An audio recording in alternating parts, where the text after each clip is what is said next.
هێزی حەشتی شعبی لە ناو کەرکووک نەماوە تەنیا دوێنێ هێزێکیان هێناوە ناو شاری کەرکووک کەویش قۆی مکافحەی ئێرهابە کە لە هەندێک شوێن تەقیان لە هێزەکان کردبوو بۆیە هێزیان هێناوە ناو شار لە هەوڵی ئەوە داینەبەوەی کە بە تەواوەتی کەرکووک و دەوروبەری دۆخەکە هێور بێتەوە من بۆیە داوە لە دانیشتوانی کەرکووک و دەوروبەری و ئەوە دەکەین کە هیچ کارێکی نەخوازرا و نەکەن بۆی شتێک بکەین کە بتوانین هێزەکان لەم کەرکووک لە ناوشاری کەرکووک بچنە دەرەوەی شار بۆی ژیانی هاوڵاتی ژیانی کەرکووک ئاسایی بێتەوە ئێستا دۆخەکە ئارامە باشترین حالەتەوە بۆ ئەو دۆخی ئێستا من پێم خۆشە هەموو لایەنە سیاسیەکان ئێستا لە کوردستان بە زووترین کات کۆ ببنەوە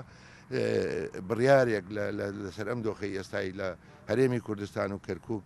بدەن و هەوڵ بدەن بە زووترین کات گفتوگۆ لەگەر حکوومەتی ناوەندی بکەن بۆی بتوانن بە گفتوگۆ کێشەکان چارەسەر بکرێن و ئەوە باشترین تاکە ڕێگایە کە بتوانین میلەتەکەمان و هەرێمەکەمان بپارێزین.